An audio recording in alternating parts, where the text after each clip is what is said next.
दोस्तों, अगर इंडिया और ऑस्ट्रेलिया के बीच पहले टेस्ट मैच के पहले दिन पहले सेशन का जबरदस्त घमासान देखने के बाद आप भी खुश हैं तो हमारी इस वीडियो को दिल से एक लाइक जरूर कीजिएगा।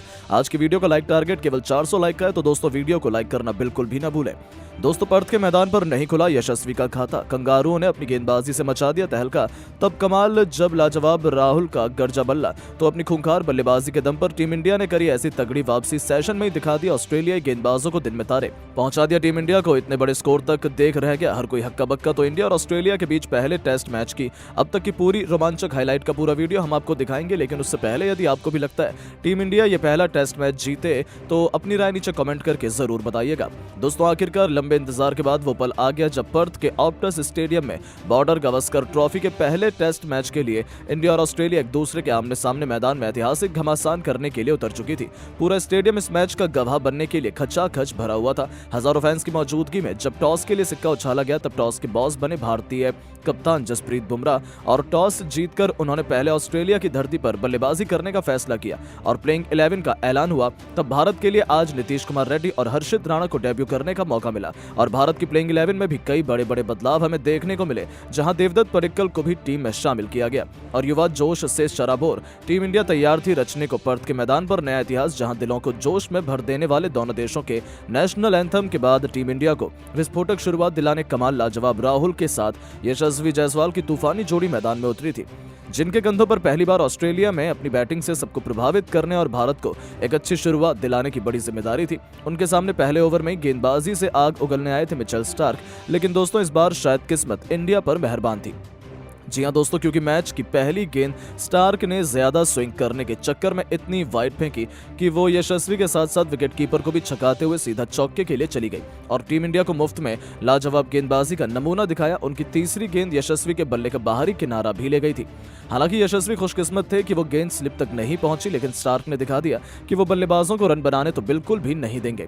जहां पहले ओवर के बाद मुश्किल से टीम इंडिया 6 रन बना पाई थी, जहां बल्ले से तो एक भी रन नहीं आया था, तो दूसरी तरफ से आए जोश हेजलवुड ने भी केएल राहुल को अपनी कातिलाना गेंदबाजी से ऐसा छकाया कि गेंद और बल्ले का संपर्क करवाना भी इस बल्लेबाज के लिए नामुमकिन हो गया था। जहां 2 ओवर में मुश्किल से टीम इंडिया 5 रन बना पाई थी, तो इसी बढ़ते दबाव का फायदा तीसरे ओवर लेकर आए मिचेल स्टार्क ने उठाया और अपनी पहली गेंद पर ऐसा चमत्कार दिखाया कि उनकी कातिलाना गेंद यशस्वी के बल्ले का किनारा ले गई और गली में खड़े मैक्स सेवेनी ने कोई गलती नहीं की।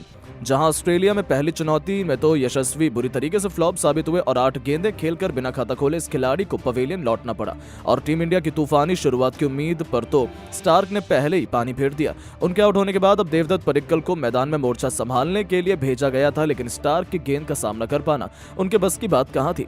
उन्हें तो हवा भी नहीं लग रही थी कि गेंद आ कहां से रही और कहां जा रही। ऑस्ट्रेलियाई गेंदबाज पूरी तरीके से टीम इंडिया पर हावी थे, यहां तक कि एक रन भी स्कोर बोर्ड में जोड़ पाना नामुमकिन था, जहां अब तक दोनों बल्लेबाज खाता तक नहीं खोल पाए थे। भारतीय टीम की हालत खराब लग रही थी। चौथे ओवर में हेजलवुड की अंतिम गेंद पर 3 रन लेकर राहुल टीम इंडिया को 4 ओवर में मात्र 8 रन तक पहुंचा पाए थे और इसी के साथ राहुल ने अपना खाता भी खोल लिया था। यह कहना मुश्किल था कि गेंद और बल्ले के बीच कांटे का मुकाबला खेला जा रहा है, क्योंकि अब तक तो केवल गेंदबाजों ने कहर बरपाया था, बल्लेबाजों का तो नामो निशान भी नजर नहीं आ रहा था। भारतीय खेमे और फैंस में मायूसी छाई हुई थी। जहां पहले ओवर में ही भारत के पास 6 रन थे, तो वहीं 6 ओवर के बाद मुश्किल से 11 रन जोड़ पाए थे। टीम इंडिया के खेमे में ये दोनों खिलाड़ी फूंक फूंक कर कदम रख रहे थे। जहां केएल राहुल मैदान में चट्टान की तरह डटने को मजबूत कोशिश में लगे हुए थे, पर मिचेल स्टार्क तो गेंदे नहीं बल्कि आग के गोले फेंक रहे थे। जहां बल्लेबाजों को हवा भी नहीं लग रही थी कि उनके साथ क्या हो रहा है। लेकिन दोस्तों धीरे धीरे ये दोनों टीम इंडिया को मुकाबले में जीवित रखने की भरपूर कोशिश कर रहे थे। 9 ओवर में टीम इंडिया ने 14 रन बनाए थे, जो टेस्ट मैच के हिसाब से तो काफी कम माना जा रहा था। भारतीय पारी कछुए से धीमी रफ्तार से आगे बढ़ रही थी, जो टीम इंडिया के लिए फायदेमंद होता तो बिल्कुल भी नजर नहीं आ रहा था। ऑस्ट्रेलिया के गेंदबाज विकेट लेने की भरपूर कोशिश कर रहे थे, लेकिन इन दोनों ने तो ऑस्ट्रेलिया की नाक में दम कर दिया था। जहां पडिक्कल तो अब तक खाता नहीं खोल पाए थे, तो वहां राहुल भी मैदान में बिल्कुल गोंद की तरह जम गए थे। लेकिन दोस्तों उनकी यह रणनीति ज्यादा लंबी नहीं चली। जहां 11वें ओवर लेकर आए हेजलवुड ने ओवर की अंतिम गेंद पर पडिक्कल को अपने जाल में फंसाया। गेंद उनके बल्ले का बाहरी किनारा लेकर सीधा विकेट कीपर कैरी के दस्तानों में चली गई। जहां पडिक्कल तो 23 गेंदें खेलकर खाता भी नहीं खोल पाए थे और केवल 14 रनों के स्कोर पर टीम इंडिया को 2 धुरंधर घुटने टेक चुके थे। भारतीय टीम टीम मुश्किल में नजर आ रही थी। ऐसे में अब टीम इंडिया को मुश्किल से निकालने के लिए भारत की आखिरी उम्मीद विराट कोहली मैदान में आ चुके थे।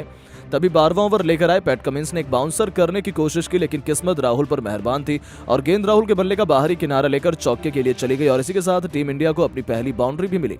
जहां 12 ओवर में 18 रन टीम इंडिया 2 विकेट के नुकसान पर बना पाई थी और जैसी सिचुएशन मैच की चल रही थी, ऐसा लग रहा था कि भारतीय क्रिकेट टीम पहले सेशन में आसानी से 70-80 रन बना लेगी। लेकिन दोस्तों, अब आपको क्या लगता है कि टीम इंडिया ये पहला टेस्ट मैच जीत पाएगी या नहीं? अपनी कीमती राय नीचे कमेंट करके जरूर बताएं और ऐसी शानदार खबरों को सबसे पहले जानने के लिए चैनल को सब्सक्राइब जरूर करें। धन्यवाद।